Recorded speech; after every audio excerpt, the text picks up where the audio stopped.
think protecting others is pretty cool. Don't you, Admin?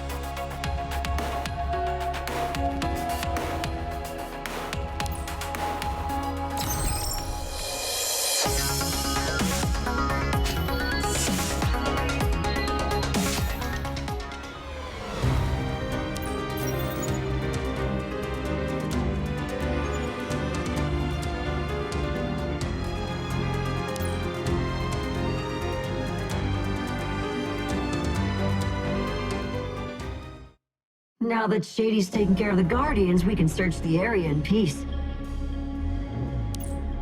Are they all right? Oh, of course! Shady's a kind and gentle elf. It never hurt a fly. They're just sleeping. Fine. Ladon, I just realized I never asked you before. How did you wind up trapped in that mirror anyway? Oh, well, I guess I never told you. If you used to be Artis's teacher, that'd make you well over 100 years old, but you still look so young. Are you an ancient or Morphe's elf like Shady? Come on, Ladon, think of a good lie.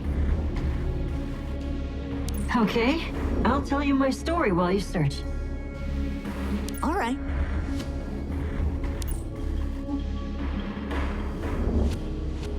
A long, long time ago. So long ago that even he cannot remember how long it has been.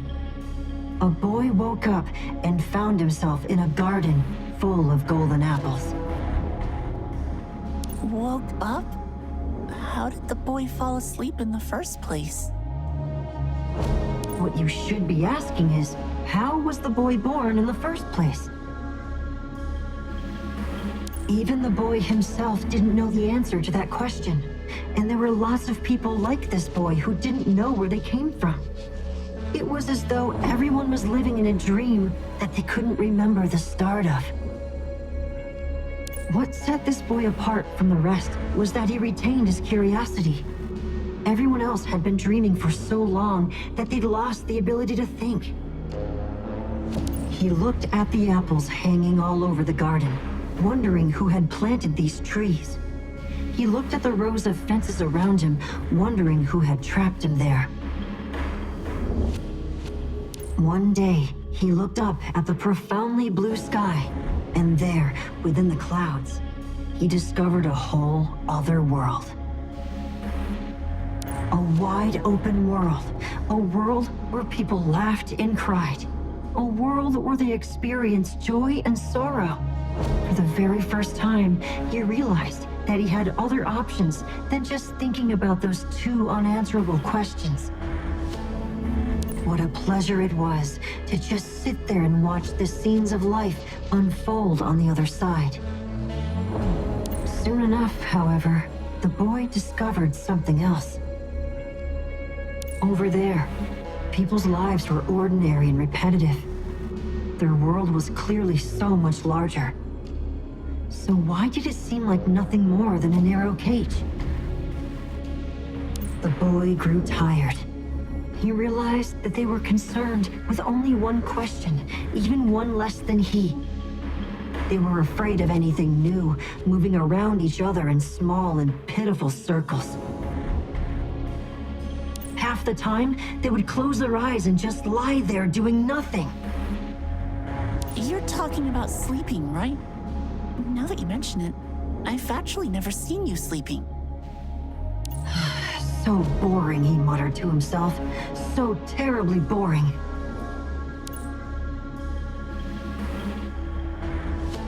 And so, the boy unfurled his wings. You had wings? Don't interrupt. So the boy unfurled his wings and let out a terrifying roar. He soared into the air, flying through the heavy clouds and rushing towards the great vortex. Although he felt his skin burn and his bones being crushed, he was determined to get to the other side. This was how the stuffy world welcomed a ray of light. The boy traveled around, telling ordinary people what the true meaning of life was. Oh. He gained a group of loyal believers, leaving scriptures that were handed down from generation to generation. He transformed the world and set it on the right path. People sought to become a better version of themselves.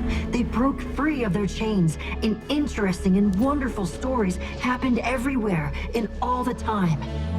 It was also on this journey that the boy met a girl who thought the same way as him. The girl had long, beautiful silver hair that was tied into a lovely ponytail. Like the boy, she had no need to close her eyes half the time. Her eyes were big and bright, and like the boy's, they sparkled with curiosity about the future.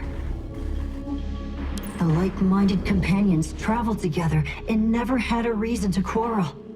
And indeed, they experienced one happy thing after another, sharing their laughter along the way. The girl said to the boy, "You are the most interesting being I've ever met. I want you to always be by my side, now and forever."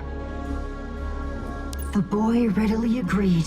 He had no regrets at all about not going back to that golden garden, and he forgot about the scars and marks that were left on his body by his arduous crossing. As long as the girl needed him, he was happy to stay with her.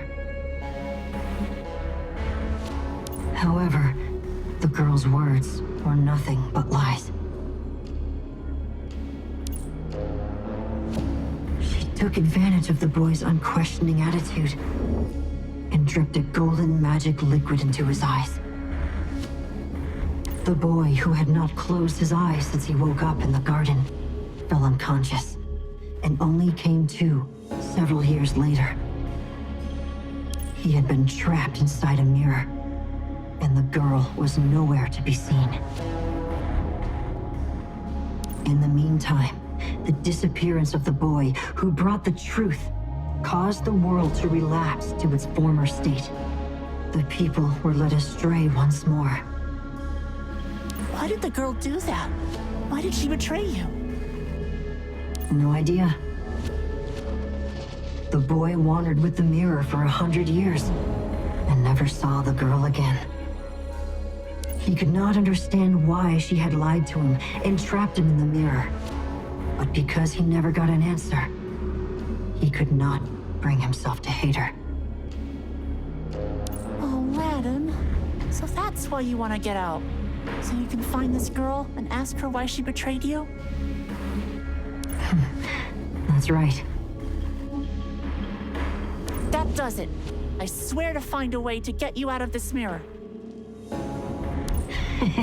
Who would have thought a children's story would prove so useful?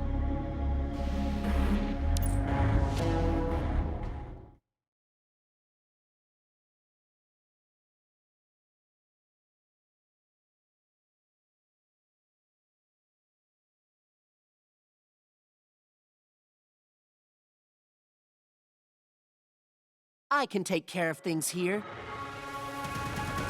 Utterly annihilate. Huh. So weird. All right, back on the offensive. Yeah! I am the fires of hell. Huh. Raging flames burn! Huh. And we have a winner.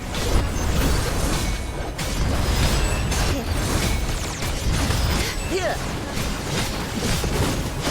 You have my favorite. Here! So weird. Huh. Here! Targets inside. Start. This will end it. It's over. This calamity stops here. Huh. All right, back on the offensive. Raging flames burn! And we have a winner. Great. This battle will be over in no time. Here! I'm fine. Here! I am the fires of hell. Here! Please, heal everyone's spirit. Job finished. Time for some rest.